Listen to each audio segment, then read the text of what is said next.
Saudara Hakim Konstitusi Anwar Usman menyatakan pantang mundur sebagai hakim usai disanksi Majelis Kehormatan MK. Anwar dicopot sebagai Ketua MK karena terbukti melakukan pelanggaran berat terhadap kode etik hakim.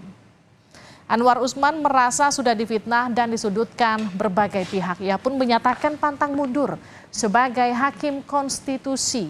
Pada Selasa kemarin, Majelis Kehormatan MK menjatuhkan sanksi untuk Anwar Usman. Hal ini terjadi khususnya akibat benturan kepentingan dalam uji perkara nomor 90 tentang syarat usia Capres-Cawapres.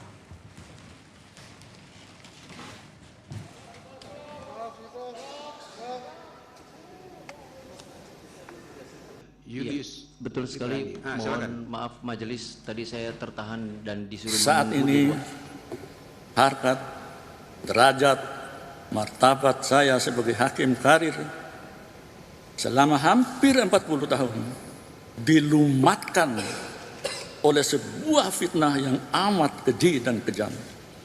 Tetapi saya tidak pernah berkecil hati dan pantang mundur dalam menegakkan hukum dan keadilan di negara tercinta. Majelis Kehormatan Mahkamah Konstitusi mencopot Anwar Usman dari jabatannya sebagai Ketua MK. Apakah putusan ini sudah maksimal? Apakah pencopotan ini bisa jadi upaya bersih-bersih dan apa dampaknya bagi MK? Kita akan bahas bersama mantan Hakim MK Marwarar Sihaan. Pak Marwarar, selamat malam. Selamat malam, selamat malam. Ada juga pakar hukum tata negara Denny Indrayana. Pak Denny, selamat malam. selamat malam, Mbak. Apa kabar? Kabar baik. Saya ke Pak Marwarar dulu, Pak Denny ya.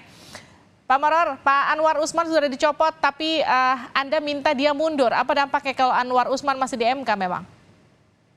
Ya, saya kira mungkin sedikit banyak ada pengaruh, terutama kepada lembaga, di mana ketika ada putusan yang mayoritas 4 orang hakim lagi, menurut saya berada di orbit daripada Pak Anwar, yaitu bahwa pengambilan keputusan nomor 90 itu adalah suatu pengaruh daripada Pak Anwar sendiri menurut saya. Saya mengenal kultur daripada peradilan umum bahwa prinsip kesetaraan di dalam independensi hakim agaknya kurang kalau kita lihat dibandingkan dengan ketua di peradilan umum itu. Oleh karena itu, ketika dia mungkin berpindah ke MK itu masih terbawa kultur yang lama itu, dan menurut saya kalau kita perhatikan komposisi daripada pembuat keputusan itu, di mana saudara Guntur berada nomor 3, biasanya di MK dia menjadi drafter putusan nomor 90 itu. Kalau kita lihat susunan daripada majelis hakim itu, Guntur nomor 3, menurut saya dia menjadi drafter. Dan draft yang disusunnya itu, kalau sebenarnya dilihat dari sudut etik, bukanlah seperti orang melihat bahwa etik itu hanya perilaku dan kelakuan, tetapi dia juga adalah ukuran yang menjadi bagian dari norma konstitusi dan norma hukum, dan kita akan mengukur bagaimana mereka menafsirkan menurut interpretasi atau moral reading daripada konstitusi itu berdasarkan ukuran-ukuran etik tertinggi. Dapat kita akan melihat mampu dia menerapkan satu prinsip itu. Kalau ada kepentingan keluarga, dia memang sudah menjadi aturan universal. Dia harus sendiri dari perkara itu. Pak Marwarar, artinya gini, ketika Anwar Usman sudah nggak jadi Ketua MK, pengaruhnya Anda rasa masih akan tetap kuat di MK untuk mempengaruhi putusan-putusan hakim lain? Ya, menurut saya kepada yang ikut memutus perkara nomor 90, menurut saya pengaruhnya akan tetap ada. Tetapi meskipun bisa barangkali dengan satu saling interaksi antara hakim konstitusi yang lain bisa dikurangi, tetapi masih tetap akan ada. Baik, saya ke Pak Denny. Pak Denny, dicopot saja dari Ketua Mahkamah Konstitusi tapi tidak diberhentikan dengan tidak hormat. Ini menurut Anda cukup? Sebenarnya tidak ya. Dan kalau kita melihat kemarin apa yang disampaikan Prof. Jimli, mereka bertiga ini sebenarnya sepakat ada pelanggaran berat, dan kalau pelanggaran berat berdasarkan peraturan MK 1 2023 tentang Majelis Kehormatan Mahkamah Konstitusi, itu sanksinya jelas, pemberhentian dengan tidak hormat atau dipecat. Tetapi kenapa kemudian hanya diberhentikan dari jabatan dan lain-lain itu, Prof. Jimli memberikan alasan komplikasi hukum kalau diberhentikan dengan tidak hormat ada mekanisme banding. Ya. Dan mekanisme banding ini yang belum diatur, akan ada penggantian majelis sehingga menimbulkan ketidakpastian. Jadi sebenarnya bukan tidak ingin diberhentikan dengan hormat, tapi karena ingin menghindari mekanisme banding yang belum diatur. MK-MK-nya aja terlambat, apalagi mekanisme bandingnya. Karena itu saya menyayangkan ya, seharusnya Pak Anwar Usman melihat situasi semacam ini, melihat original intent daripada MK-MK memberhentikan beliau dengan tidak hormat, lebih punya nilai kehormatan seandainya beliau tadi menyatakan mengundurkan diri. Saya menyayangkan bahwa sikapnya justru tadi makin menunjukkan bahwa beliau tidak mengerti apa itu konsep conflict of interest, benturan kepentingan. Ya. Masih mengatakan yang diuji norma. Padahal kalau kita baca peraturan MK nomor 6 tahun 2009-nya mengatakan hakim harus mengundurkan diri jika terkait dengan keluarga perkaranya, kepentingan putusannya. Jadi tidak ada kalimat ini menguji norma tidak perlu mundur. Tidak ada kalimat pemohonnya harus keluarga. Tidak ada. Hanya ada kalimat hakim harus mengundurkan diri jika memeriksa perkara yang terkait dengan kepentingan keluarganya. Itu sudah sangat clear mestinya bagi seseorang yang punya karakteristik negarawan. Dia harusnya bisa mengerti bahwa ini adalah konsep universal yang dikenal dengan istilah judicial disqualification, recusal, asasnya juga sangat banyak, di Bangalore Principle yang universal itu diakui. Dari bahwasannya Hakim Konstitusi Anwar Usman masih tidak paham soal ini dan masih kemudian merasa difitnah dan lain-lain, makin menunjukkan bahwa memang putusannya itu semestinya jika normal, jika aturannya sudah lengkap, ya mestinya dipecat. Oke, jadi seberapa besar memang pengaruhnya Pak Denny kalau memang Pak Anwar memang pada akhirnya tidak akan mundur dari Mahkamah Konstitusi? Ya, dalam peristiwa-peristiwa selanjutnya, dalam putusan-putusan selanjutnya akan menjadi beban menurut saya ya.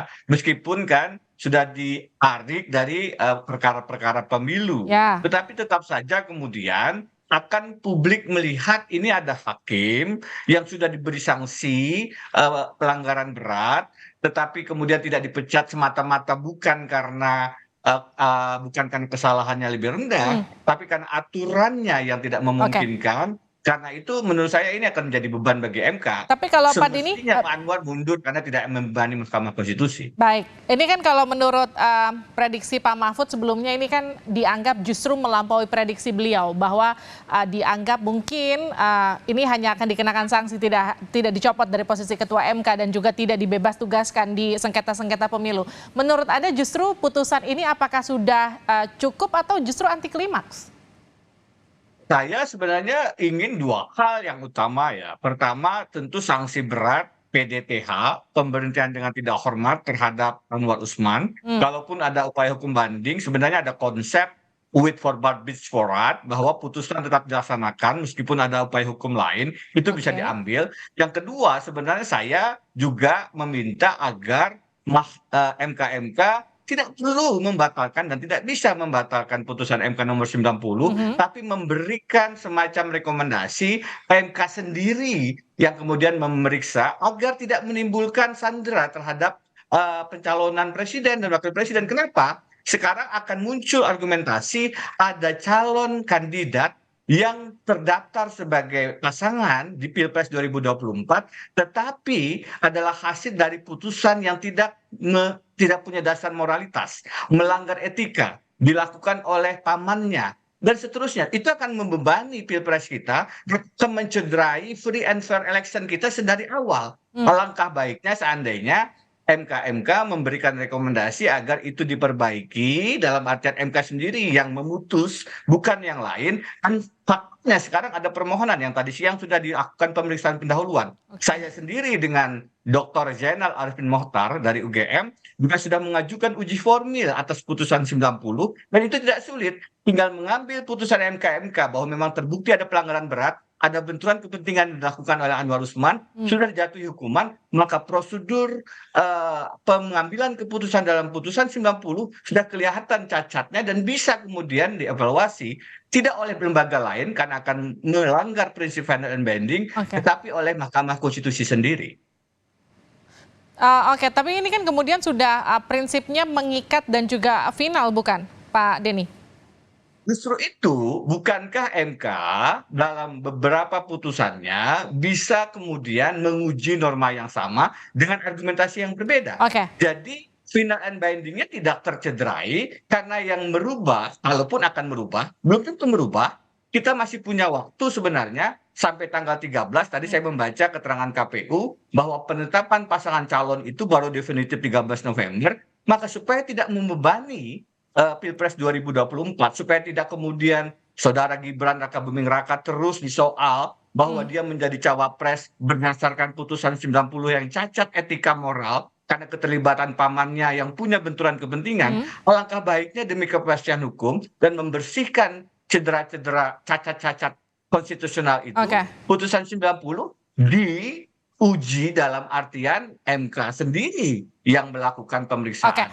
Dan ini sudah berkali-kali dilakukan, beberapa putusan berubah, misalnya tentang forum sengketa hasil pilkada dari MA ke MK, kembali lagi ke badan khusus. Itu menunjukkan bahwa perubahan putusan itu dimungkinkan. Yang aneh memang putusan 90, kalau kata dissenting opinion Saldi Isra, itu kan sekelebat.